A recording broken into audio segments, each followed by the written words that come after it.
Yeah, what's the word? What's the word? Peace, Cappadonna. Peace, peace. What's science, Lord? Everything good? Everything's good. Good seeing you once again. How'd that session go with LES over the weekend? Man, we did what we had to do. It was beautiful, man. It was good to see, King's son coming through and, what I mean, do what we do. It was a beautiful experience. I loved it. Absolutely. What I want to do is basically do a history lesson for anybody who's not familiar or maybe forgot, then work our way up to your Black Tarzan project, which is currently out right now.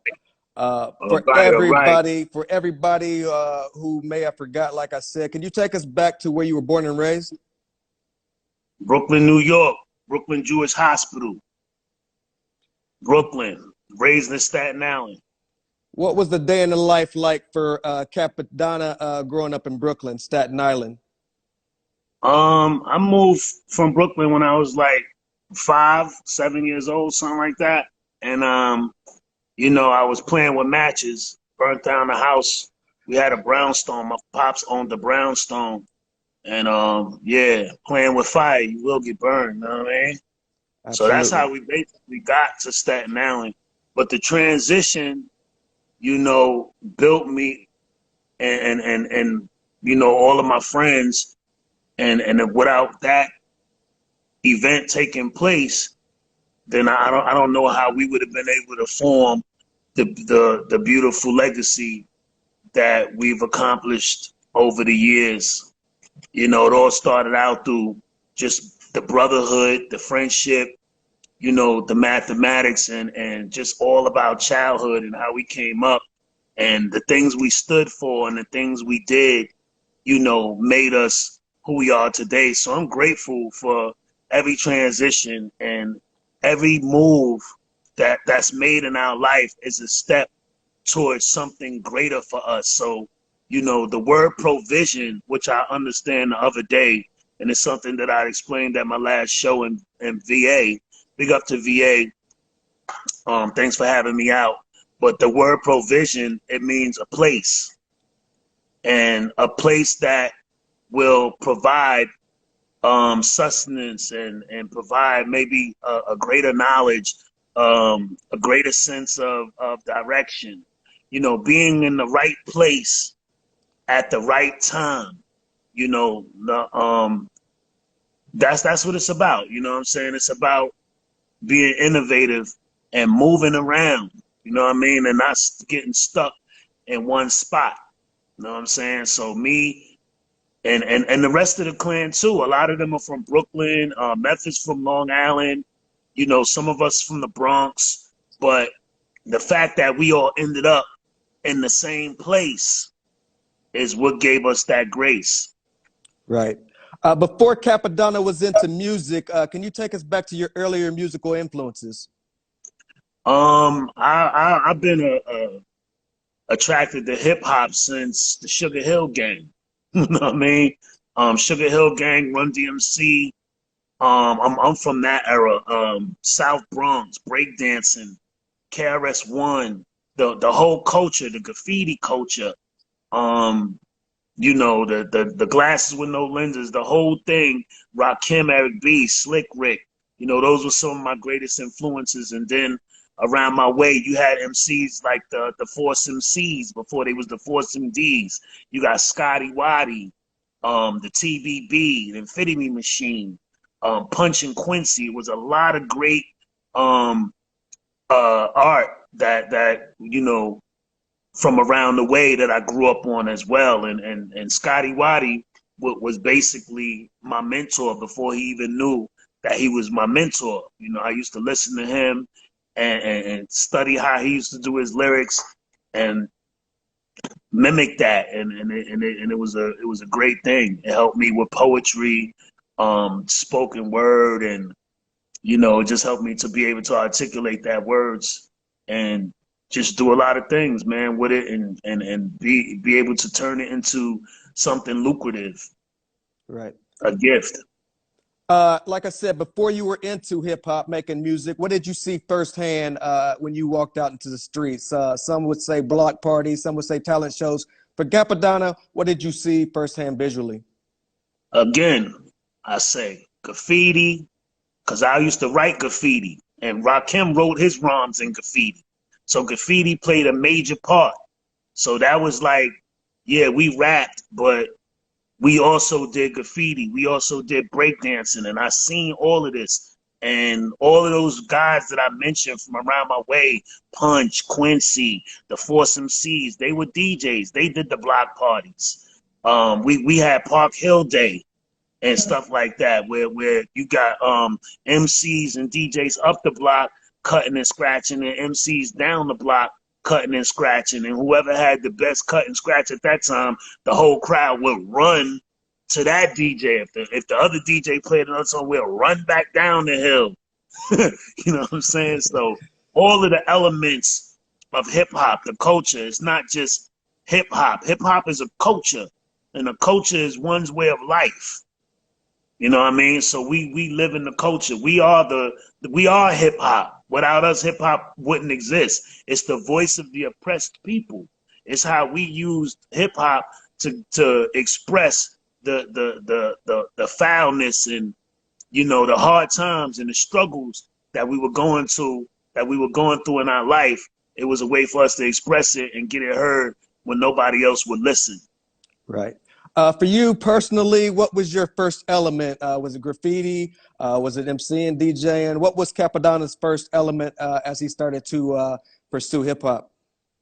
Again, there's no first element. There's a culture. Hip hop is a culture, and all the elements create one element.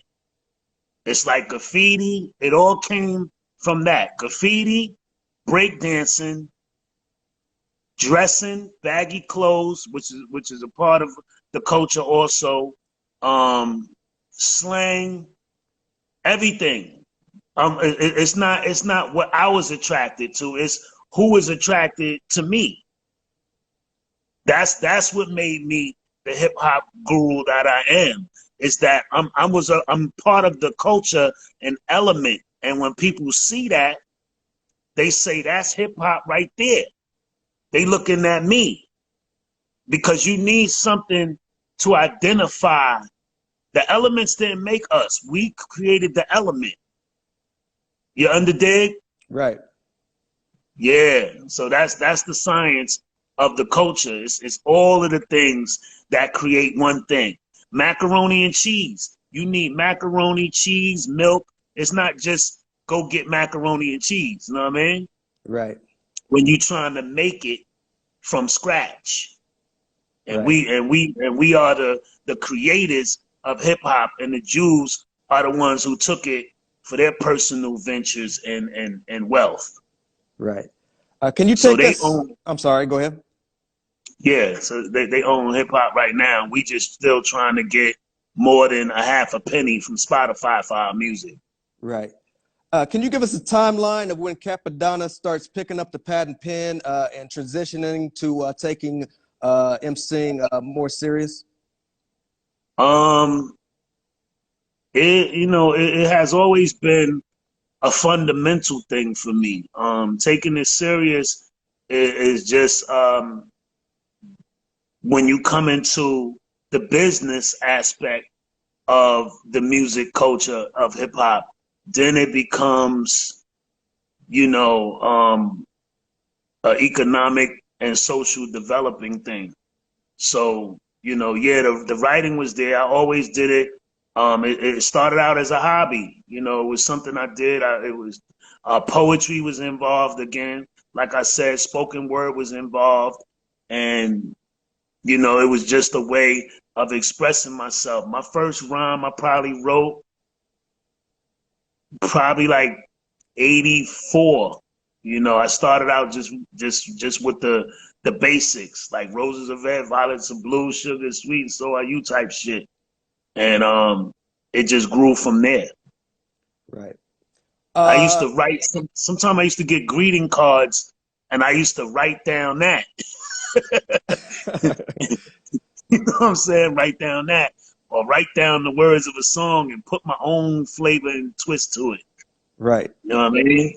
Before the formulation of the Wu-Tang Clan, who were some of the groups that you were part of as we build up to the formulation of Wu?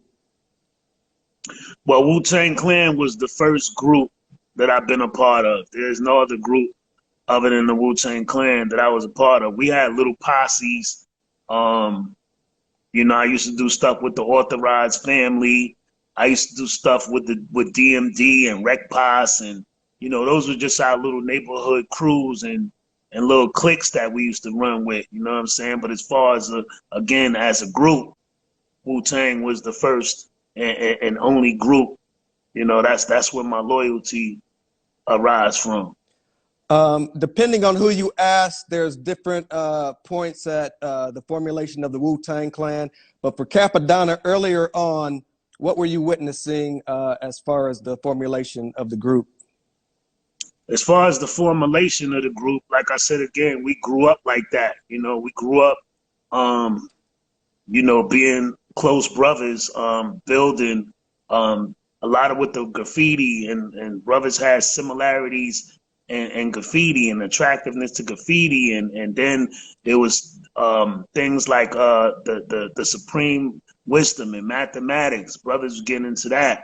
Brothers begin to become health conscious, drinking nutriments and not eating pork and just not eating meat altogether. So it was a collective group thing. It's like what one of us did, the rest of us basically follow suit. If we seen that it was something good and something good for us that we could partake in, then yeah, we did it together as a whole. And that's the same way we did our music. And first we used to just rhyme together, be in the staircase and beatboxing and rhyming, and then we started eventually doing stuff together, making collabs and stuff like that, and that just grew to bigger and better things. I remember me and Method Man used to be in high school together, and the music teacher used to just lock us in the room on some, y'all ain't gonna go to class to do nothing but this. So here, let me put y'all in here.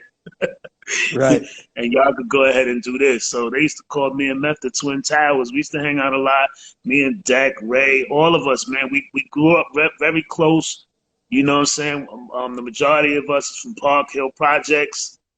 You know what I'm saying? And it's just an honor to still be doing it all of this while. And that's how we just came into it. I had got locked up.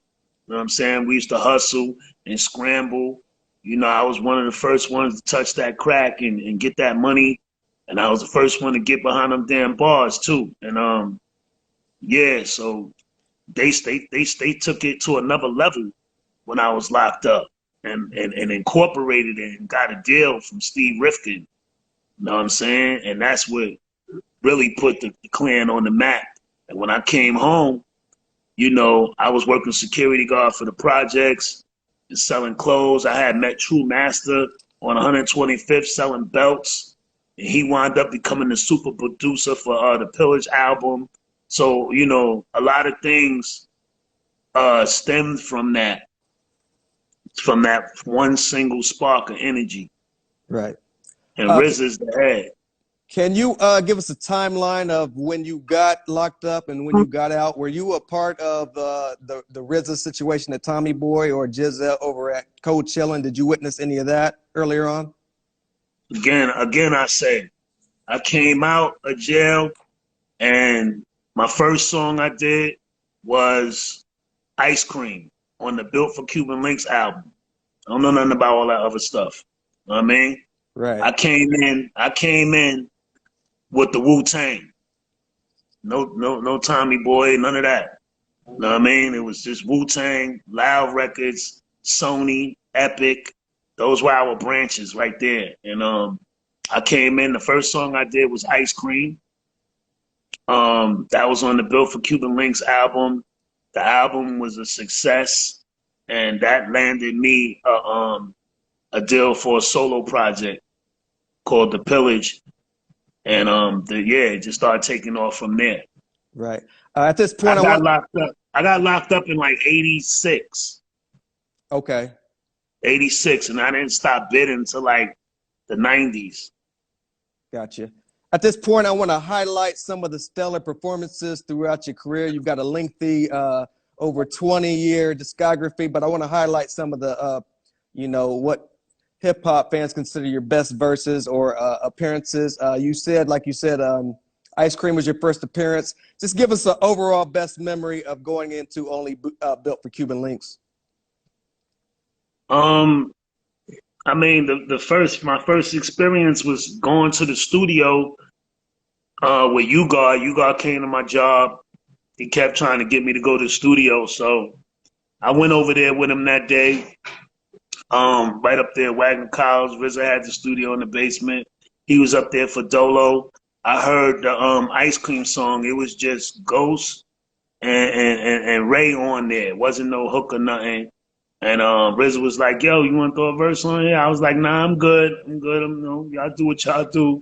You know, I ain't really wasn't trying to get into a career or anything at that time, or even trying to get involved. To me, my boys was professionals, and I didn't have that knowledge yet of what kind of level that they was on. I'm like, yo, nah, I didn't want to get on here and mess nobody project up or nothing like that.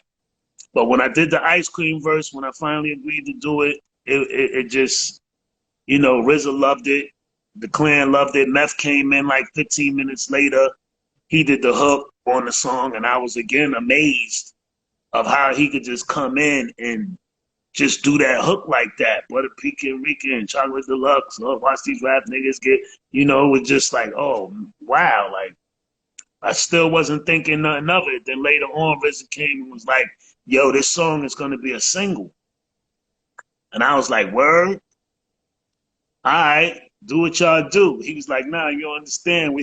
It's going to be a single, and you got to, you know, you on this. We doing a video for this. I was like, oh, man, this is crazy right now. Like, I don't even know heads from tails yet. Remember, I'm just coming fresh off the block, fresh out of the P now. I didn't know nothing about the videos or none of that stuff. I ain't never shot no video before, you know what I'm saying? Right. So it was just all new to me. But somehow I was able to just blend right in, and I had a lot of support at that time because we was doing a lot of our music together. It wasn't no emailing tracks around the world and you go over here, do that, and you go over here and do that. It was like we all had a base and a foundation, you know, that helped the process of our creation. Right.